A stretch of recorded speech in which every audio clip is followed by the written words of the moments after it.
am a Filipino, inheritor of a glorious past, hostage to the uncertain future. As such, I must prove equal to a twofold task. The task of meeting my responsibility to the past, and the task of performing my obligation to the future.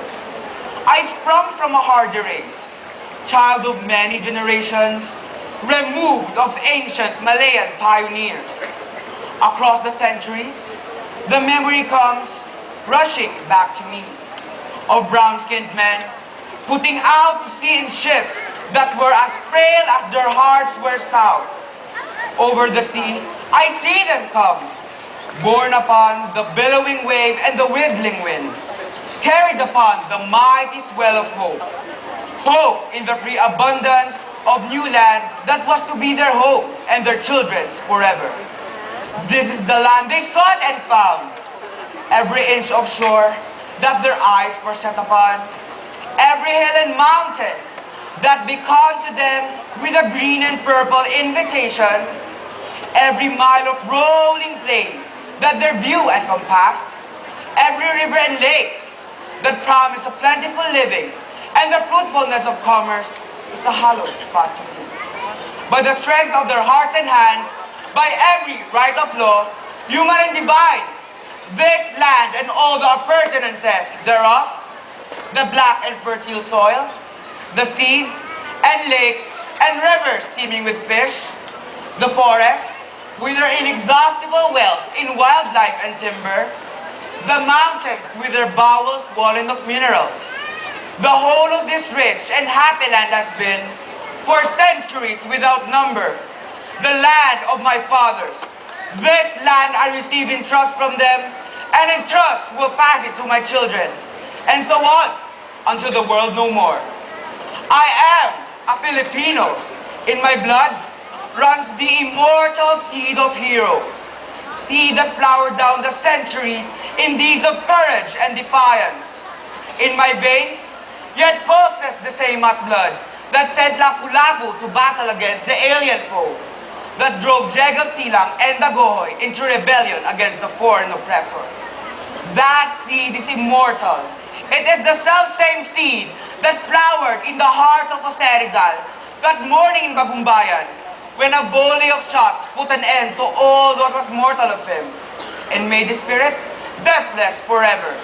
The same that flowered in the hearts of Bonifacio in Balintawak, of Gregorio del Pilar at Tiradpas, of Antonio Luna's Kalumpit, that bloomed in flowers of frustration in the sad heart of Emilio Aguinaldo at Palanan, and yet burst forth royally at the proud heart of Manuel Elquedon when he stood at last on the threshold of ancient Malacanang Palace in the symbolic act of possession and racial vindication.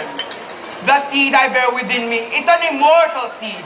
It is the mark of my manhood, the symbol of dignity as a human being.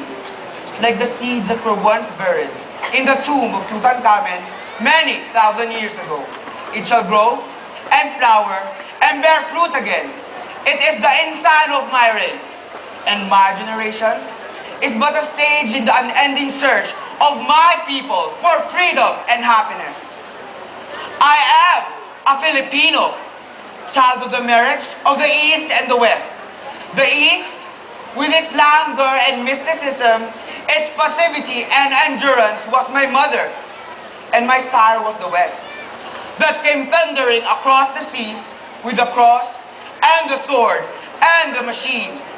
I am of the East, an eager participant in its struggles for liberation from the imperialist yoke. But I also know that the East must awake from its centuries sleep, shape of lethargy that bound its limbs, and start moving where destiny awaits. For I, too, am of the West, and the vigorous peoples of the West have destroyed forever the peace and quiet that once were ours. I can no longer live, being apart from those worlds now tremble in the roar of bomb and cannon shot. For no man and no nation is an island, but a part of the main.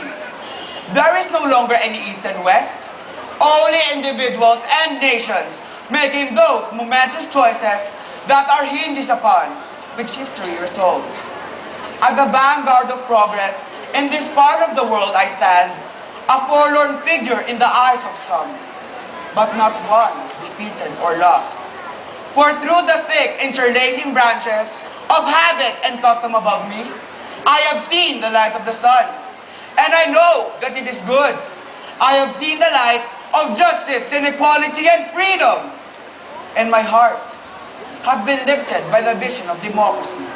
And I shall not rest until my land and my people shall have been blessed by these, beyond the power of any man or nation to subvert or destroy. I am a Filipino, and this is my inheritance. What pledge shall I give that I may prove worthy of my inheritance? I shall give the pledge that has come ringing down the corridors of the centuries, and it shall be compounded of the joyous cries of my Malayan forebears when they first saw the contours of this land loom before their eyes, of the battle cries that have resounded in every field of combat from Mactan to Tirad Pass, and the voices of my people when they sing. Land of the morning, child of the sun returning, ne'er shall invaders trample thy sacred shore. Out of the lush green of these 7,000 isles, out of the heartstrings of 16 million people, all vibrating to one song, I shall weave the mighty fabric of my pledge. Out of the songs of the farmers, at sunrise when they go to labor in the fields, out of the sweat of the hard-beaten pioneers in Malik and Coronadal, out of the silent endurance of the stevedores in the pairs, and the ominous grumblings of peasants Pampanga, out of the first cries of babies newly born, and the lullabies that mothers sing, out of the crashing of gears and the whine of turbines in the factories, out of the limitless patience of the teachers in the classrooms, and of the doctors in the clinics, and out of the tramp of soldiers marching, I shall make the pattern of my pledge. I am a Filipino, born of freedom, and I shall not rest until freedom shall have been added unto my inheritance, for myself and for my children's children forever.